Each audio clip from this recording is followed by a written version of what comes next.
Welcome, everyone, and thanks for joining us on this wonderful webinar today. So let's just talk a little bit about cybersecurity. So I love this quote that it takes 20 years to build a reputation for a company and just a few minutes of a cyber incident to ruin it. And I'm sure you've seen some headlines over the past few years for these big companies that have experienced this, that they've been in business for a long time, pretty reputable organizations, and then all of a sudden they have a breach, and that's all anyone can think about. So this is, obviously becoming more and more of a challenge for both big businesses as well as small businesses as well. And obviously, I think that's why you're here today for this webinar. So before we dig into the actual elements of cybersecurity and threat, let's talk about what it is exactly. So the actual term, it's a bit of a buzzword, but it actually existed since 1994, but we really only started hearing it in the mainstream in 2010. It's actually not really widely agreed to in terms of a definition. Some people actually still use the term information security. Some people think of cybersecurity as a subset of information security. Some people think that they're one and the same. Some people just think cybersecurity is a new word for computer security or network security. Anywho, for the purpose of this webinar, I'm going to define it as the practice of ensuring the integrity, confidentiality, and availability of your business information. And also, on a more technical perspective, the ability to defend and recover against accidents or incidents. And this could be anything from hard drive failures to power outages and from attacks from adversaries. So let's dig into why we want to do that. So why does cybersecurity really matter? Well, I think really it comes down to the money.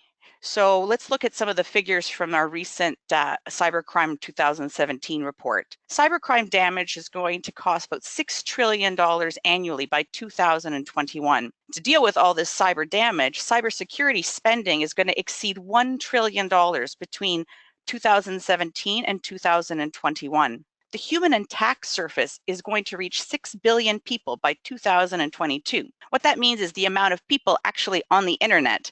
So actually right now, as of 2017, there were 3.8 billion internet users, which is about 50% of the world's population. So they're forecasting that that's going to jump up to, like I said, 6 billion, and by 2030, they're suspecting it's going to be 7.5 billion internet users. And that the big one we are hearing around today of ransomware, that's actually going to continue to rise, and that the cost for ransomware will cost 11.5 billion in 2019. And that I found this is a great stat and kind of scary from a business perspective, that businesses will continue to fall victim to ransomware at a rate of as an attack every 14 seconds by the year 2019. So that's pretty scary in terms of, and I put that out there because obviously money makes a difference, but it's also in terms of how prevalent this is going to be in the future. It's not going away. So what can we do to actually protect ourselves from this? Well, and that's what this webinar is all about. Most of it is education and awareness. So we're going to get started by just talking about, at a high level, what cybersecurity or threats are. So every internet user, I think any user, whether they're young, old, or in business, should understand this sort of basic concept, that there are different types of breaches and threats that exist out there. So the hackers, which are the bad guys, they're always looking for weaknesses and vulnerabilities. And basically, in terms of your computer, there are 3 different ways that they can find these vulnerabilities. There's physical vulnerabilities like the hardware. So either actually getting to your laptop or computer and putting in a USB drive, or getting in through your router, sort of physical hacking type of thing.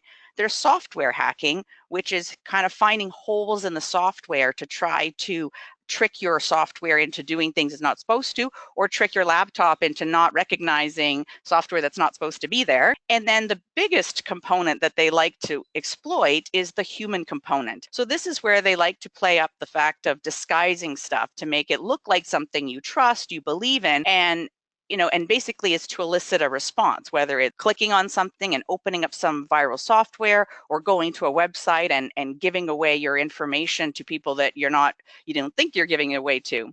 So there are lots of different cybersecurity threats. These are sort of the most common ones. We're going to talk about some of these today. So overall, sort of data loss and compromised data is a big issue. Ransomware, which I just talked a little bit about, and we're going to talk about a little bit more today. we're going to talk about this one's actually becoming more and more of an issue, and I've seen some samples, and they're actually quite scary in terms of the the type of genuine, like the emails look so genuine that I would say as an employee, I would struggle to know whether or not this is actually coming from someone in my organization. And that's sort of basically impressions of executives and managers. So hackers are trying to trick people within a company to give away information. It's kind of scary. Social engineering attacks, so that's a bit of an umbrella, and we'll talk a bit about what falls within that. Viruses and also physical incidents are also on the rise as well. So in order to protect you and your company from cyber breaches, I would recommend basically 3 sort of areas that we're going to look at. The biggest one is awareness and education. Knowing what the threats are, what to look for is a big key into making sure that you don't fall victim. 2 is sort of, the software and the hardware pieces. Are you making sure that your software is safe and secure? Is your hardware safe and secure? And then having the knowledge and expertise, understanding, making sure that you're up to speed with the newest threats that are out there. And also, do you have people on your team or in your business to help you that are knowledgeable about this type of stuff in case you do have an issue like a ransomware incident, or to help set up your business in a way to be better defended against these types of threats. So let's talk a little bit about, before we jump into the awareness and education portion, that cybersecurity really is everyone's responsibility in a company or in personal life. But the problem when you have this is when security is everyone's responsibility, it quickly becomes no one's responsibility. And part of running an effective cybersecurity program in your company is making sure that people have an adequate amount of knowledge to do their job effectively, and also to serve as like the first line of defense. So this is why at least having a basic security awareness, terminology, what to look for is a great place to start. And that's what we're going to cover in today's webinar. So let's talk about some of these big threats that I mentioned earlier and what they're about and what to look for. So social engineering attack. This is sort of like an umbrella statement that covers any kind of attack that relies on human interaction and involves tricking people into breaking sort of their normal security procedures. So they're trying to exploit things of the human psyche, and they find different ways to do that. So part of what falls under this umbrella are things like phishing, spoofing, pretexting, baiting. So we're going to talk a lot more in this webinar about phishing and spoofing, but I'm just going to give you a little bit of a definition for pretexting. So pretexting is a technique where, unlike phishing, which we're going to talk more about, is about sort of exactly like phishing, like with fish, but with a PH, is when you try to lure people in to click on something to divulge their information. Pretexting is like that, except it requires a lot deeper trust levels. So here's an example: is if a hacker discovers that a company deals with an insurance company, insurance claims for healthcare, if they find out who that healthcare company is, they know that, oh, okay, as part of this, they generally have to be compliant with certain regulations. So if the hacker knows what these regulations are, they could set up an email that they would send out to employees, basically from the government, saying that in order to comply with this regulation, they have to click on this company link and sign in and use their credentials. So that requires a lot, from a hacker's perspective, a lot more work. They have to kind of go in and find out about the company, about the employees, about the email structure. But again, it takes them a little bit longer, but the stakes are also much higher. So that's a little bit about pretexting. We're not going to go so much into that. And baiting is also very similar to phishing. What's distinguishing about it is it usually has like a big, exactly, bait, something, a big carrot to really lure people in. So either free music, a free movie download, and basically to get this free item, you have to surrender your login credentials. So that's sort of a high level, but let's jump into phishing and spoofing, because those are sort of the most common ones that you're going to see on a daily basis. So spoofing and phishing actually works usually together. Spoofing is the act of basically creating a pretend website or email that looks like it came from a legitimate source. So you'll see here as an example up on the screen is this one. It looks like Facebook, but when you look actually at the URL, you'll see this is not Facebook's URL. So this is and people do this with emails, websites, that kind of thing. And so this is a way to sort of get your trust so that they can steal your information.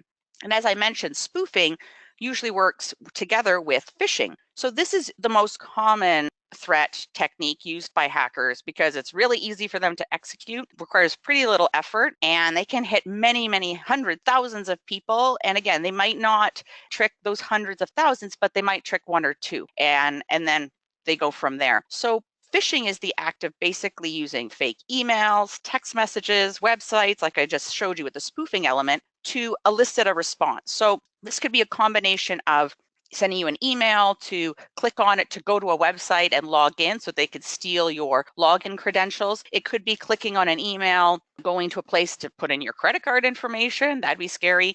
Also, even just putting in information. They send you an email saying, hey, we need your address or something because we need to confirm it. So things like that. There's just basically a way to get your information through trickery. So the way you avoid being a victim of phishing and spoofing is, first and foremost, is stop before you click. Before I even go to number one right here, my biggest thing is just be aware that it exists. And before you click anything, stop and let's take a look at it.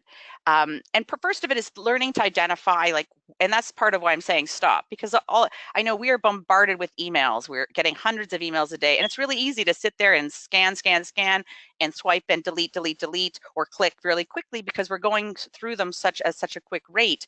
But this is where it's really important, especially with, I'd say, anything that's asking you for your information, something that seems like a company you trust, like Amazon, PayPal, banking, anything. Don't click on it until you do these checks, okay? So first and foremost, you're going to take a look at it to see, is the name and the email correct? You're also going to check the link. And the way you do that is if you hover over the actual URL in the email address, you'll see the URL come up. And obviously, if it's Amazon, it should have an www.amazon.com type address, not some other kind. Another thing you should look for as well, and I found this in tons of the emails that I've received, is poor spelling and grammar. Now, a lot of these phishing schemes come from abroad, and English is not their first language, so they'll usually take an email, an actual letter that they might have found, and alter it a bit. Again, their grammar and spelling is not correct, but they don't care. They put it in there anyways. And I find that interesting because people need to keep in mind that big companies like Amazon, like PayPal, all these big companies, they have people on staff that it's their jobs to write emails and letters and make sure that they're perfect and the grammar is perfect. There is no spelling errors. Not to say that they don't have mistakes occasionally, but for the most part, they will be perfect. So if you're getting some weird email that has like very obvious blatant spelling mistakes from some big organization, definitely a flag that this is probably not a real email. Also, something to look for is threatening wording. So because they want to elicit a response from you. So you'll see emails like urgent action required, your account will be closed, your account's been compromised, because they want to play on that anxiety to get you to respond and just react and click on it. In this example that I have here, you see refund, you're like, ooh, I'm getting money? Great. So you just go in. Oh, all you have to do is provide a billing address. Perfect. But then it's like, wait a minute. Amazon has if they're providing me a refund for something, they have my address already on file. Why would they be asking me for it? So that's something to keep in mind.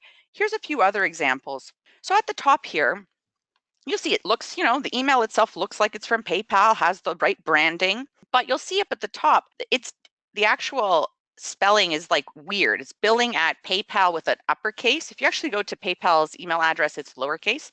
Another way to look at it, and again, you might not know that, but if you go on your own, another URL like to your Internet Explorer and type in www.paypal.com, you'll see up top that it's not pay and then pal uppercase, it's just PayPal lowercase. Another way you can look at it is by hovering. You'll see here, they actually provide the link to make you feel like it's PayPal. But when you actually hover over it, it is not going to PayPal at all. It's going to some completely other address, some sort of catalog. Here's another example. Looks like a LinkedIn email address or email, but you'll see up at the top, it's coming from some different kind of person. And you'll also see here below that there's some weird coding embedded in the actual email that has nothing to, it's something in Australia actually, and it has nothing to do with LinkedIn. Some other ways to make sure that you're not a victim to phishing and spoofing. Like I mentioned before, just anything to do with banking, money, anything like that, don't click on it. And then, I've also found sometimes people like, oh, okay, I don't know if this is right, but they'll click on the link and it looks like their bank, but they're like, okay, I'll just like go into my banking account anyways. And it's like, don't use any of the links provided in any emails to get to your bank. Always have that actually in your, type it into your actual Internet Explorer, your web browser yourself, because like that, you know for a fact that you're not being directed, because these These folks are very sneaky in terms of making these websites look and feel and behave just like the sites that you're used to going to. Another thing to keep in mind is making sure that you only enter sensitive data into secure websites. And the way you know that is by looking in the top of your browser, any of the browsers. Sometimes in some of them it's at the bottom, some of it's at the top in the actual URL area. At the top here, you'll see a little lockbox and it'll say secure. And you'll see when it's not secure, this will be unlocked. So that's still something to keep in mind as well while you're surfing and going to websites. Before you type in any personal information, if this is not locked down, don't do it. And as I said before, when in doubt, if anything seems fishy, odd, bizarre, just don't click on it. Actually, I want to mention one recently I've started noticing is a lot of like recruiting type spam emails that I've been getting where people are saying, hey, your resume, and I'm like, okay, even though I have no idea how they got my information, but somehow they know that I'm actively looking for work. And so somehow they've kind of, again, gotten smart about it and turned it around and said, oh, we have this job opportunity for you. And I was like, wait a minute, I didn't apply there. And I checked the URL and it was going to some weird place in like, I think in Czech Republic or something. And so there was something, anyways, they're getting much smarter and much more intelligent. So if anything just seems odd or off, like I said, just don't click on it. Just either delete it or put it aside and go and do your investigation on your own without clicking on any of the links. Here's another one that's very common, and it's been coming up both in Canada and in the US. And this one scares me a lot because at work we're busy, especially people in certain departments like payroll or HR, they're bombarded with people asking for stuff. And I don't know, if everyone would take the time or the moment to actually go, oh, and really check their emails to say, is this actually from so-and-so? So here's what's actually happening. These hackers are getting, again, they're doing their research. They're finding out who's in a company, who and this is, easily, you can go to a website, find out who the leader is, because most companies have a page with who their executives are. So once they find out who the executives are, they create these emails with photo, with the email address. It looks authentic. And basically, they send it internally within a company saying, hey, give me this report with this data, either tax statements of an employee or tax statements for all the employees, things like that. And it's scary stuff because, a HR person, if it's coming from the CEO, would they really balk at it? No, they'd probably be like, okay. And then they would send it along. So this is something, and it's definitely coming along around tax season because the hackers know that these conversations, these emails are happening. So it wouldn't be odd per se to get this type of request. So with this one, I definitely recommend that to avoid this, making sure employees are aware that this is happening, that this does happen, that their emails that come in, photos, everything looks like who it should be. Another part is also, probably implementing some sort of a request for a policy for confirming sensitive requests. So, maybe with people who deal with HR, financial, any sort of business reporting, maybe there's a sort of, I don't know, maybe there's a code word that you guys always use when you release certain information. Or maybe when people send in emails like this, if it's not common, if it's, for example, the CEO never emails you for information, all of a sudden you get an email from the CEO, I would maybe call his assistant and say, hi, just want to confirm. Again, not being a pain, I just want to confirm from security perspective. But again, having something, whether it's by word of mouth, calling the person, maybe there's a text verification, something to make sure. And another way is also maybe look at how you structure your email addresses, what information you put about your company online. I understand that, people want to put their leaders and stuff, but I guess, do you have to put all your employees out there? Is there value in everybody knowing who all your employees are? Maybe, maybe not. And also considering your email addresses. Some people, obviously, they want to make their email addresses as easy as possible, like first name dot last name at yourcompany.com. Maybe you mixed it up. Maybe it's the first two initials of the first few letters of the person's first name and their last name, something a little bit different. Again, you want to kind of mix it up to make it a bit harder for these hackers to get to you. Let's talk about ransomware. So ransomware, it's a type of malware that basically, once you get it onto your computer, it restricts your files and displays a message demanding payment. And unless you pay, the restriction will be removed. So they say. So there's basically two types of ransomware.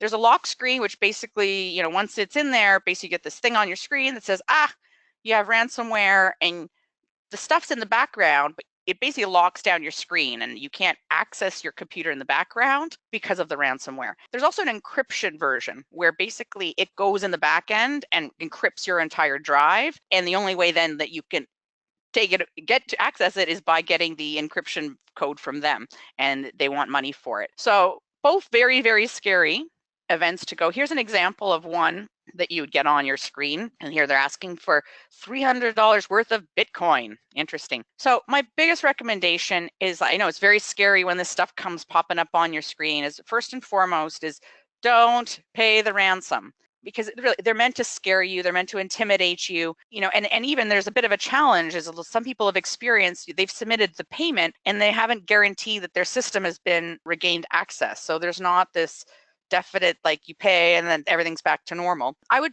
consider your computer's been infected, do you have, again, this is having someone on staff or having a great IT person, support people to help you either to try to repair it, to get your data retrieved. And also part of it, as well as, we have so many other reasons of why backing up your data is important. But I think this is another perfect example of why doing regular backups of your data is important. And I know for me, I personally do this on a regular basis. I back up all my laptop information on a physical, external, removable hard drive, because even though I do put stuff in the cloud, I do put stuff on other drives, I do find that having a physical hard backup is important for this very reason. Viruses. So viruses have been around for a long, long time. We've talked about them, but a lot of people don't know exactly what they are or what they do. They're basically a type of a malicious computer program that's either sent as an email attachment, or you're sent to a place and you end up downloading it without knowing it, type of thing, and it infects your computer. And then it can also, depending on the type of virus, infect anybody in your contact list if it's one that distributes itself via email. And sometimes there's some viruses that actually just going to a website can automatically download the virus in the back end. You don't have to actually click on anything. Just going to the website itself starts the download in the back end.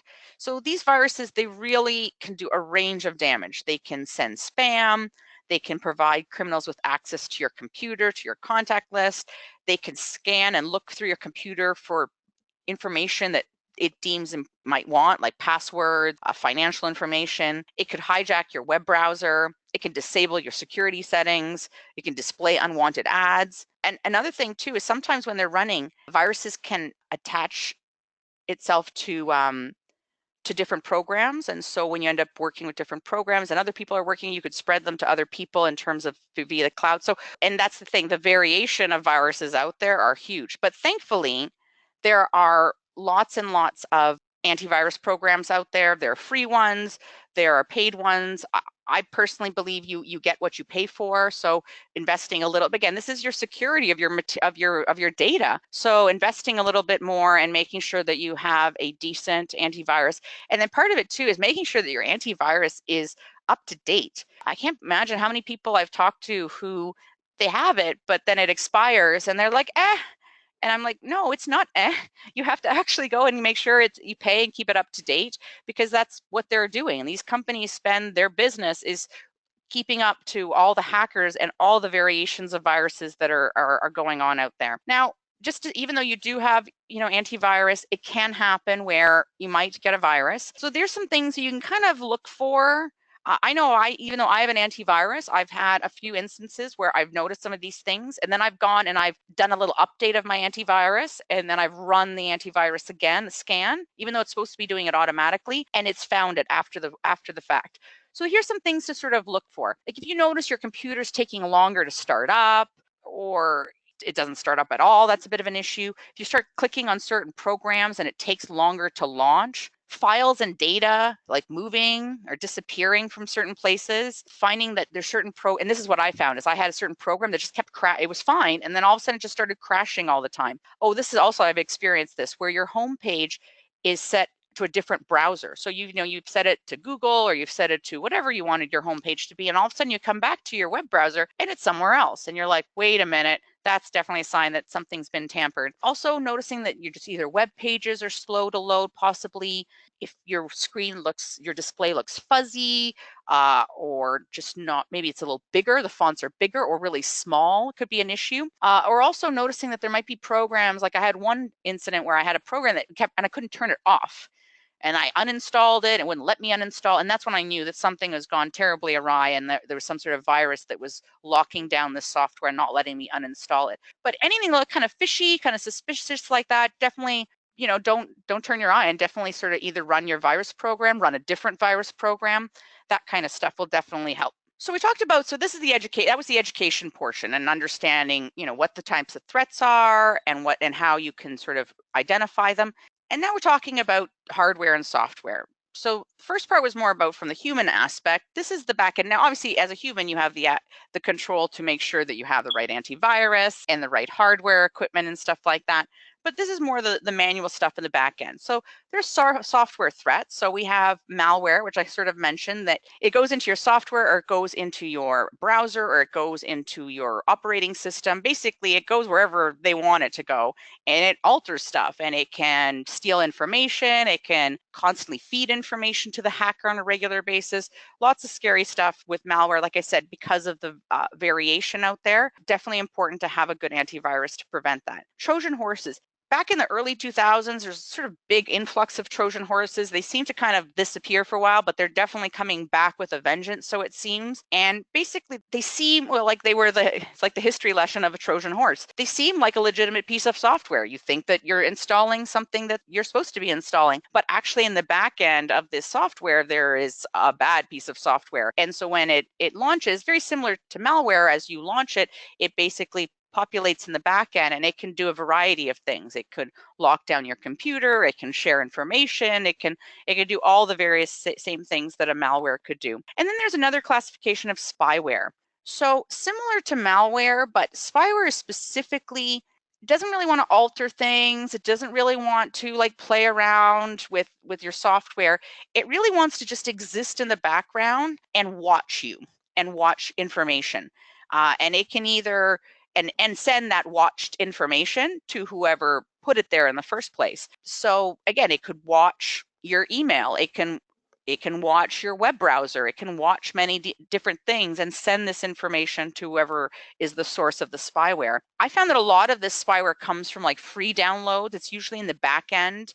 And sometimes you're actually consenting to it going in there, sometimes it's not. And I actually found a lot of spyware, because of its very nature, it's spyware, it's supposed to be sneaky and exist in the back end, doesn't always come up with virus scans. So there are a lot of virusware software applications out there that you can, some are free, again, some are not, and you can do a scan and just check to make sure that you don't have any kind of spyware running in the back end. And then there's hardware threats. So I know most of like cybersecurity, a lot of the emphasis is on the web and on the software being secure and all that kind of stuff. But there's also the hardware aspect of it. And people often forget about this, is that making sure, especially at home, is less of an issue, but in a work environment or moving your equipment from different locations, you always have to kind of be aware of the actual hardware threats. So cyber criminals, also work in physical spaces. Yes, in their different parts of the world, just coding spyware and other stuff. But there are people that are out there trying to physically get into computers. So either it's physically stealing a laptop, phone, a tablet, going into an office place and putting in a USB stick to either remove or add content to a device, walking by in public places. How many people I know when I go to Starbucks and I walk by, people on their laptops, on their phones and stuff, and I'm standing in line and I'm like looking at their laptop and everything that they're doing. I can see what they're typing, I can see everything. So are people being aware that people might be snooping, and also being aware that people have the ability to hack into webcams, Wi-Fi routers, and other accessories, that they could use those to watch you and therefore physically watch you put in your password and that kind of stuff and get access to your equipment or to your devices. I want to talk a little bit as well about old systems. So this is a question that sort of came in before the webinar, and as part of it, so the question was like, what do you think about running either computers running old legacy systems, or perhaps you have like an older computer because you have some old software that runs your production, and it only runs on Windows XP. And you don't want to upgrade it because it doesn't run on anything higher, so you keep this one computer running Windows XP.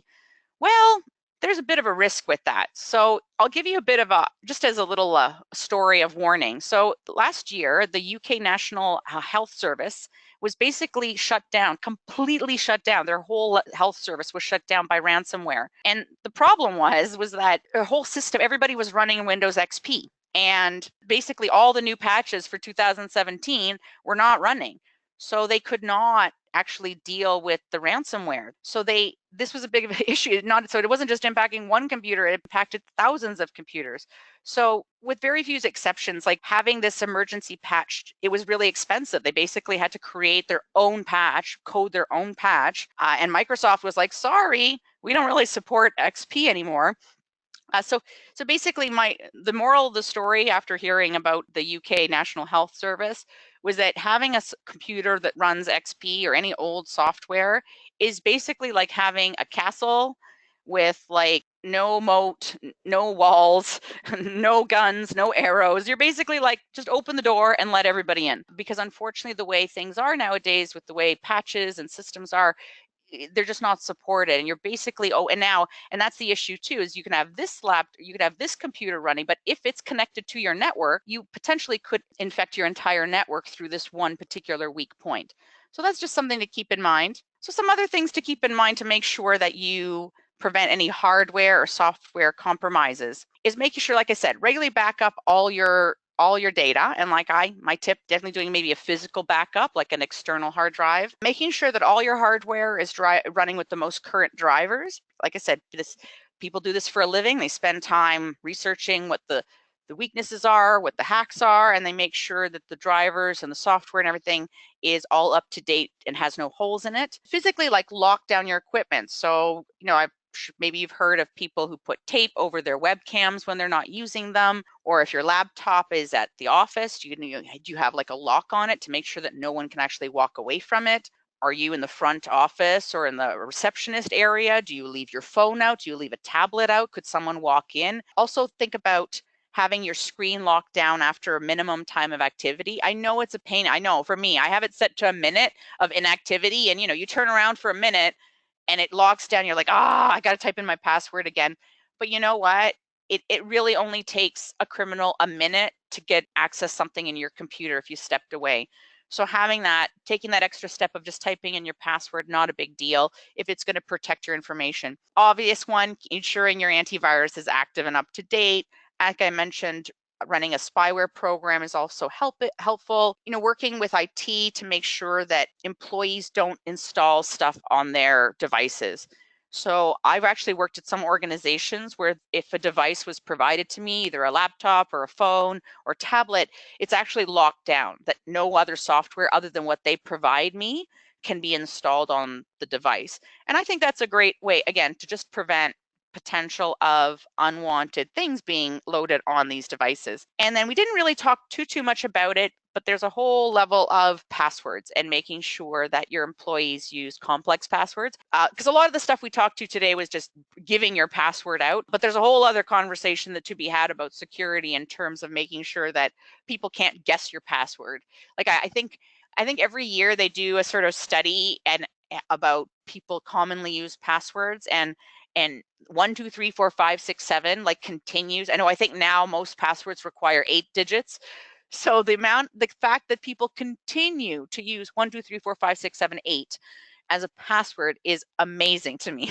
So again, having that conversation with employees, or actually setting up requirements when they set up their passwords, that there are digits, that there are uppercase, lowercase, and a mixture of symbols, sort of forces them to make their passwords a little bit more complex. And finally, let's talk a little bit about knowledge and expertise.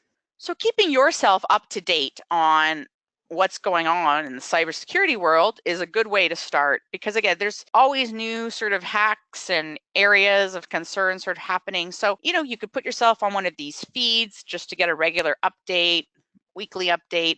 There's some common ones that I put here: Hackers News. Another one, recommend dark reading, securityintelligence.com, and KrebsonSecurity.com. It's a fellow smart guy, but he's also always talking about sort of different security threats. subscribe to one of those and just sort of keep up to speed with what's going on in the cybersecurity world. And also consider leveraging like some expertise from a company.